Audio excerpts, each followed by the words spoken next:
আওয়ামী লীগের আসলে প্রক্রিয়ার মধ্যে দিয়ে আসতে হবে, যেই প্রক্রিয়া এখনো স্টার্ট হয়নি। জি, এই প্রক্রিয়াটা স্টার্ট করার জন্য আপনি বলছেন যে ক্ষমা চাইতে হবে, জিনিসটাকে আসলে জুলাই গণ অভ্যুত্থানে স্বীকার করতে হবে। জি, এই গণ অভ্যুত্থানটাকে স্বীকার করতে হবে।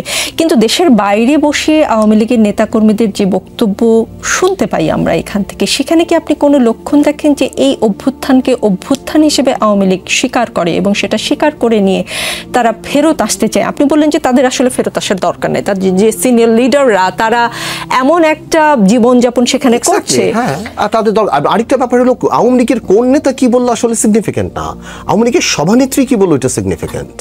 বাইরের কোন বেলজিয়াম আওয়ামী লীগের কে কি বললো, কামরাঙ্গি চঙের ছাত্রলীগের সভাপতি কি বললো, সেটা নিয়ে আমি বদার না। আওয়ামী লীগের সভানেত্রীর বক্তব্যগুলি আমি শুনেছি, সেখানে আমি দেখছি she is in attacking mode. Okay, সে একটু বলছেন যে আমি ছাত্রদেরকে ক্ষমা করে দিব, ওদের কোনো দোষ নাই, বাকিদের আমি ছাড়বো না। কারণ হয়তো উনি চিন্তা করছেন যে সবাইকে যদি আমি খেপিয়ে তুলি তাহলে সবাই এক হয়ে যাবে। বাট পলিটিক্যালি ফিরে আসার মতো কোনো হিন্ট উনি দিচ্ছে না। She is a very big politician, she knows everything. Politics কোনটা, রাগ কোনটা, ক্ষোভ কোনটা উনি সব জানেন। তো আমি ওনার যে কটা বক্তৃতা দেখলাম, আমার কাছে মনে হলো যে উনি অ্যাটাকিং মোডে আছেন।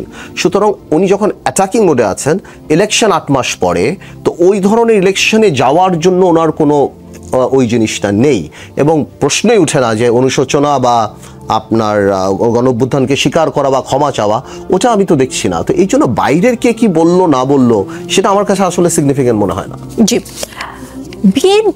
বিএনপির সিনিয়র নেতৃবৃন্দের কাছ থেকে আমরা বিভিন্ন ধরনের কথা পাচ্ছি এবং কিছুটা প্রোপাগান্ডা ছড়াচ্ছে এমন কথাও কেউ বলছেন। বিএনপি বলছে যে বিএনপির বিরুদ্ধে বিভিন্ন মহল প্রোপাগান্ডা ছড়াচ্ছে, দেশের ভিতরেও বাইরে ষড়যন্ত্র শুরু হয়েছে।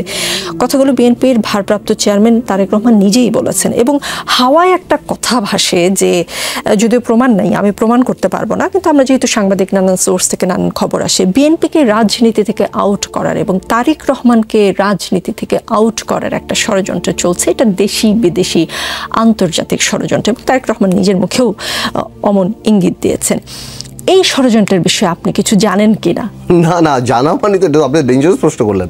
আমি জানি মানে তো মানে এটা একটা বিরাট, আপনার কানে গিয়েছে না এটা ষড়যন্ত্র মানে আমি ওইভাবে বলছি না। ন্যাচুরালি এখন যেহেতু তারেক রহমান সাহেব বাংলাদেশে পুরো বিএনপিটার নেতৃত্বে উনি, এবং উনি কত বছর ধরে বিএনপি সাকসেসফুলি নেতৃত্ব দিচ্ছেন বাইরে বসে, 17 বছর শুধুমাত্র আওয়ামী লীগ চেষ্টাই করেছে তারেক রহমানকে এবং বেগম খালেদা জিয়াকে কীভাবে মেলাইন করা যায়। এবং আমার এটাই ভালো লাগে যে যা যা বলার চেষ্টা করেছিল বিএনপি চেয়ারপারসন এবং তারেক রহমানকে, আজকে বাংলাদেশের মাটিতে আওয়ামী লীগই তাই সবচেয়ে বেশি হয়ে গিয়েছে না। যা যা বলার চেষ্টা করতো, খুনি বলেন, দুর্নীতিবাজ বলেন, স্বৈরাচার বলেন, যাই বলেন, আজকে বাংলাদেশে তো এটা তো পার্ট অফ পলিটিক্স, এটা তো হবেই। এবং দেশে যেহেতু একটা গ্যাপ আছে, দেশে যেহেতু কোনো ফার্ম গভর্নমেন্ট নেই, তো সেরকম বিএনপি চিন্তা করতেই পারে যে চারিদিক থেকে ষড়যন্ত্র হতেই পারে, কিভাবে তারেক রহমানকে বাইরে রাখা যেতে পারে, কিভাবে বিএনপিকে ক্ষমতা থেকে বাইরে রাখা দেখতে জানে। আই এম শিওর এগুলি ফেস করেই আমাদের সামনে এগিয়ে যেতে হবে। বাট বিএনপিকে নিঃশেষ করে দেবে, মানে আমি বাইরে থেকে বলছি, আমি তো বিএনপি করি না, বাট বিএনপির সাথে আমি 20 বছর কাজ করেছি, আমি ঐক্যে ছিলাম। আমার মনে হয় যে এটার তো আওয়ামী লীগের মতো দল যখন এটা করতে পারেনি, বরং ভাঙতেও পারেনি, আমার মনে হয় এটা এই মুহূর্তে যেখানে বিএনপির হাইপ অনেক উপরে, এখন মানুষের মনোবল অনেক উপরে, আমার মনে হয় এটা খুব ডিফিকাল্ট হয়ে যাবে, এটা সম্ভব না। তাহলে যে ষড়যন্ত্রের কথা আমরা শুনি, সেই ষড়যন্ত্রের কারণে বা সেই ষড়যন্ত্রের পার্ট হিসেবে তারেক রহমান দেশে আসছেন না, নাকি তিনি নিজ ইচ্ছাই আসছেন না? দেখুন, তারেক রহমান সাহেব কেন দেশে আসছেন না সেই ব্যাপারে তো ওনার সাথে আমার কখনো কোনো কথা হয়নি। আমি মনে করি যেহেতু দেশের অবস্থাটা ফার্ম না, এই কারণে উনি আসছেন না। এবং উনি ওখানে বসে তো ভালোই চালাচ্ছেন, কথা বলছেন, সবই চলছেন। আমার মনে হয় নির্বাচনী রোড ম্যাপ আসলে উনি আসবেন। উনি তো আর ফুট করে চলে আসবেন না। উনি আসলে একটা অ্যারেঞ্জমেন্ট হবে, একটা আলাপ হবে, একটা বড় একটা ব্যবস্থা আছে। পলিটিক্যাল নেতারা আসলে যখন প্রত্যাবর্তন দিবস যেটা হবে বাংলাদেশের ইতিহাসে সবচেয়ে বড় একটা, I am sure BNP will arrange something like that. তো আমার মনে হয় সেটা একটা বড় অ্যারেঞ্জমেন্টের ব্যাপার। এবং যেদিন উনি আসবেন সেদিন থেকে একটা অঘোষিত ক্ষমতায় ওনার প্রভাব, যেটা বাংলাদেশে যেভাবে কাজ হয়, তো আমার মনে হয় উনি হয়তো এই জন্যই সময় নিচ্ছেন, বা ওনার কাছে কি ইনফরমেশন আছে আমি তো জানি না। বাট আমি পলিটিক্যালি মনে করি যে আমি তো ঢাকা টাইম দুপুর 3টা থেকে রাত 11টা 10টা 11টা পর্যন্ত তারেক রহমান সাহেবকে সবসময় দেখি অনলাইনে কর্মীদের সাথে কথা বলছেন, পলিটিক্যালি অ্যাক্টিভ, প্রত্যেক ব্যাপারেই কথা বলছেন। আমি মনে করি he has his own strategy এই কারণে, বাট কোনো ষড়যন্ত্র বা কোনো বাধা এটা আমি মনে করি না। এছাড়া কিছু মামলাও তো আছে যেটা ডিউ প্রসেসে কাজ হচ্ছে, সরকার অ্যাপিল করছে, দেখছি অ্যাপিলের ডিভিশনে যাচ্ছে, সবকিছু ডিউ প্রসেস হচ্ছে। আমি শিওর সবকিছু শেষ হয়ে গেলে বাই টাইম ইনশাল্লাহ উনি চলে আসবেন। আপনি বলেছেন তিনি ওখান থেকে ভালোই তো চালাচ্ছে, আসলে কি ভালো চালাচ্ছে? আমরা বিএনপি তৃণমূল কি যেই অবস্থায় দেখছি, পত্রপত্রিকায় যে খবরগুলো আসছে, আপনার চোখ নিশ্চয়ই এড়ায়নি। চাঁদাবাজির সঙ্গে বিএনপির ছাত্রদল, বিএনপির ভাতৃপ্রতিম সংগঠন ছাত্রদল, যুবদলের নাম যেভাবে জড়িয়ে যাচ্ছে, সেটা কি আসলে নির্বাচনের আগে বিএনপির জন্য ভালো হচ্ছে, বা ভালো কি আসলে উনি দেশের বাইরে থেকে চালাচ্ছেন? না, এই জিনিসটা তো একদমই ভালো না। আপনার বুঝতে হবে এটা পলিটিক্যাল কালচার। এটা এই যে চাঁদাবাজি জিনিসটা, আমিও তো একটা দলের প্রধান, আমি কোনোদিন একটা চাঁদাবাজকে প্রমোট করি না। এটা পলিটিক্যাল কালচারটা এরকম হয়ে গিয়েছে যে গত 20-25 বছর যাবত এটা হচ্ছে। এখন ফেসবুকের কারণে, বিভিন্ন কারণে আমরা অনেক বেশি দেখতে পাই। আমার প্রশ্নটা হলো যে বিএনপি শুধু তারেক রহমান সাহেব হবেন কেন? বিএনপিতে যারা নীতি নির্ধারণ যারা আছেন, ওনারা কি রিজনেবল মানে সিদ্ধান্তটা নেয় কিনা এনার বিরুদ্ধে? তারপর তো আইন আছে, সরকার আছে, তারা কাজ করবে। আসলে কি চাঁদাবাজিদের কোনো দল থাকে না, ওনারা বিভিন্ন দলের উপরে ভিত্তি করেও চাঁদাবাজিটা করে। তো ওর এভাবেই হচ্ছে। আমি শিওর আপনার কথা রাইট, বিএনপির বিভিন্ন জায়গায় হচ্ছে, অনেক জায়গাতেই হচ্ছে, টেন্ডারবাজি, পানি, বালুমহল দখল, নদী দখল, এগুলি হচ্ছে। এবং আমি শিওর বিএনপি যদি এটা না করে, তাহলে আপনি তো জানেনই কি হচ্ছে। আপনি আওয়ামী লীগকে দেখেই তো শিখতে হবে আমাদের, যে আমরা যদি এই জিনিসগুলিকে প্রশ্রয় দিতে থাকি তাহলে আলটিমেটলি এই দেশে অনেক কিছুই হয়ে যেতে পারে। আমি শিওর, বাট অনেকে যদি মনে করে যে বিএনপির টপ থেকে এগুলিকে প্রমোট করা, দ্যাটস নট রাইট। এটা সত্যি না, বিকজ এটা কোনো বেনিফিট আমাদের নাই। তো আমি শিওর বিএনপির নিচে যারা আছেন ওনারা সবাই দেখছেন, 17 বছর দল ক্ষমতায় না, বিভিন্ন ধরনের মানুষ দলে থাকে, তারা অনেকে চাঁদাবাজি করে, অনেকে বাকি নিয়ে ওখানে টাকা দেয় না, যে যেরকম ভাবে করে। এটা আসলে বাংলাদেশে একটা কালচারে পরিণত হয়েছে। আমি একদমই জাস্টিফাই করার চেষ্টা করছি না, বাট আই এম শিওর বিএনপিও তার ডিসিপ্লিনারি অ্যাকশন নেবে এবং আইন শৃঙ্খলা বাহিনীও তার কাজ করবেন। জি, নতুন যে দলটির নাম জাতীয় নাগরিক পার্টি। জাতীয় নাগরিক শক্তি বলে একটা দল হয়েছিল 2007-এ। জি, আপনার নিশ্চয়ই মনে আছে, ডক্টর ইউনূস যেটা ঘোষণা করেছিলেন।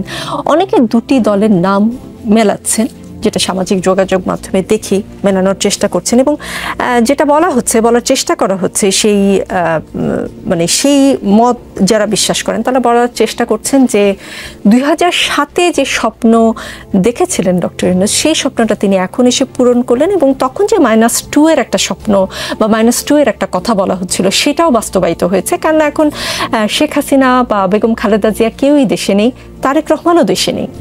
আপনি যারা এই ধরনের একটা মতবাদ তৈরি বা এই ধরনের ভাবনা যাদের, তাদের ভাবনাটাকে কিভাবে দেখেন? না, আমি মনে করি টু মাচ কনস্পিরেসি থিওরি। আমি এইভাবে আমি একদমই চিন্তা করি না। 2007 সালের প্রেক্ষাপট ডিফারেন্ট ছিল। উনি রাজনৈতিক দল যখন আপনি করেন না, তখন আপনি রাজনৈতিক দল করে ফেললেন। এখন ইউনূস সাহেবকে আমরা সবাই মিলে বসিয়েছি। যে কোনো রাজনৈতিক দলের চেয়ে ওনার অবস্থানটা, বাংলাদেশের জার্সিটা একটাই জার্সি যেটা ওনার গায়ে আমরা সারা বাংলাদেশ ওনার গায়ে দিয়েছি। তো এই অনেকটা স্বাধীনতা যুদ্ধের ক্যাপ্টেন ইসের মতো। তো এখন উনি দল করে উনি ছোট হবেন না, উনি দল করে 2007-এর সিচুয়েশনটা আলাদা ছিল। এখানে একটা কিংস পার্টি ছিল ব্যাক বাই আর্মি।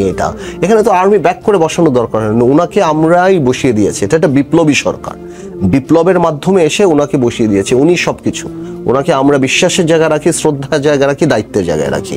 এটা জনগণের সরকার, জনগণ দ্বারা সরকার না, বা জনগণের সরকার আমরা মনে করি। তা আমি মনে করি ওনার নিজেকে উনি কোনোভাবেও ছোট করে এই জিনিসটা করবেন না। আর ছাত্ররা হয়তো ইনফ্লুয়েন্সড হয়েছে বা ওই নামটা পছন্দ হয়েছে, ওই নাম এভাবে নিয়েছে। আমি এর মধ্যে কোনো চক্রান্ত ষড়যন্ত্র এভাবে আমি দেখতে চাই না। জি, বিএনপির যুগপৎ আন্দোলনের শরিক 12 দলীয় জোট ভেঙে গেল, এই তো গতকালই বোধহয়। জি, বিএনপির নেতৃত্বাধীন কোন জোট এখন আসলে নাই। গণতন্ত্র মঞ্চ, জাতীয়তাবাদী সমমনা জোট আছে। বিএনপির দীর্ঘদিনের রাজনৈতিক মিত্র দলগুলো একদমই আলাদা আলাদা দেখতে পাই আমরা। ডিসেম্বরে জাতীয় নির্বাচনের কথা সরকার বলছে। আপনিও দীর্ঘদিন কোনো জোটে নেই। সামনের দিনের নির্বাচন কেন্দ্রিক রাজনীতিটা কেমন আসলে হতে পারে? মানে জোটের কি বলবো, মেরুকরণটা কেমন হতে পারে? জামাতে ইসলাম আবার এখন তার জোটের প্রয়োজন নেই। জি, জোটটা ছিল আমাদের সবার, জোটটা ছিল আওয়ামী ফ্যাসিজমের বিরুদ্ধে। আওয়ামী ফ্যাসিজম যখন চলে গিয়েছে, আমি মনে করি আমি তো অনেক আগেই চলে গিয়েছি, বিকজ বড় কোনো দলের সাথে থেকে নিজের দল গোছানোটা মুশকিল হয়ে যায়। সো আমরা একইভাবেই ছিলাম, যুগপথে আমরা আমাদের মতো করেছিলাম। বাট কোনো দলের সাথে থাকলে আপনার অনেক কিছু মেনে নিতে হয় যেটা হয়তো আপনার সাথে যাচ্ছে না। তো এই কারণে আমি সরে গিয়েছিলাম। তো এই 12 দল যে ভেঙে গেল 12 দলীয় জোট, আমি মনে করি এটা ঠিকই আছে, পলিটিক্যালি কারেক্ট, বিকজ এখন যেহেতু আওয়ামী লীগ নেই সেহেতু আর জোটের দরকার নেই। সবাই নিজের নিজের দল নিয়ে কনসেন্ট্রেট করা উচিত, যাতে করে সামনে ইলেকশন নির্বাচনমুখী হওয়া উচিত, এবং তখন সবাই ঠিক করবে যে তারা কারোর সাথে নির্বাচনী ঐক্য করবে কিনা, ইলেকট্রাল অ্যালায়েন্স হবে কিনা, এটা এক একটা দলের জিনিস চিন্তা করবে। আপনি কি ভাবছেন আপনার? আমরা এটা সম্পূর্ণরূপে নির্ভর করে গ্রাউন্ড রিয়ালিটিতে আমাদের শক্তি কতখানি। আমাদের হাতে আরো 8 মাস সময় আছে দল গোছানোর। সেই দল গোছানোর পরেই আমরা বসে ঠিক করবো যে আমাদের কোন এরিয়াতে অবস্থা কিরকম, কি করা যেতে পারে, সেইভাবে আমরা চিন্তা করবো। It is too early to say now. আপনার কি মনে হয় যে জামাতে ইসলামী আরো ইসলামিক দলগুলোকে সাথে নিয়ে, বা যদি ছাত্ররা আসলে কোন দিকে যাবে বা নিজেরাই আলাদা করে নির্বাচন করবে কিনা এখনো তারা স্পষ্ট করে কিছু বলেনি, জামাতে ইসলামের সঙ্গে কোনো কারণে যদি ছাত্রদের যে নতুন দলটি সেটি যায় এবং আরো ইসলামিক দলকে জামাতে ইসলামী টানার চেষ্টা করছে, আমরা দেখেছি খেলাফতে মজলিসের অফিসেই হ্যাঁ সম্ভবত জামাতে ইসলামীর আমির যখন তাদের টপ লিডারের সাথে বৈঠক করেছেন, একই সময় আমরা দেখলাম যে মির্জা ফখরুল ইসলাম আলমগীরও তাদের অফিসে নিজেই গিয়েছেন। তো এই ধরনের নির্বাচনকে সামনে রেখে কোন দিকে কোন অ্যালাইটা হতে পারে, জামাতে ইসলামের সঙ্গে কারা যেতে পারে? এগুলি তো আপনি এখন সকাল ইসলামিক আন্দোলনের কথা বলছিলাম। এগুলি তো আপনি সকাল বিকেলে এখন দেখতে পারবেন, আরো কিছুদিন পর এপ্রিল মে জুন থেকে তো আরো বেশি দেখতে পারবেন। এক এক দলের সাথে যাবে, কোনোটা টেবিলের নিচ থেকে আলাপ হবে, কোনো টেবিলের উপরে আলাপ হবে। এগুলি তো পলিটিক্যাল নেগোসিয়েশন, এগুলি তো চলতেই থাকবে। যে যেখানে বেনিফিট পাবে সে সেখানে যাবে, যেখানে বেশি। কারণ এপ্রিল মে জুনের পর তো এটা সংখ্যার হিসাব হয়ে যাবে, কে কয়টা সিট পাবে, কে কয়টা সিট নিবে, কোথায় কার ক্যান্ডিডেট আছে। তা আমার মনে হয় এটা দেখতেই পারেন। বাট আমার মনে হচ্ছে এখন পর্যন্ত জামাতি ইসলামী তো আলাদা নির্বাচন করার মতো একটা বডি ল্যাঙ্গুয়েজ বা একটা পাথ তারা নিয়েছে যে তারা অ্যান্টি বিএনপি বা ধানের শীষ তারা নির্বাচনে যাবে। আমার দেখে মনে হচ্ছে সেটাই। সেটা তো বলতে পারবো আরো পরে যে আসলে কি ম্যাচিওর হয়। ছাত্রদের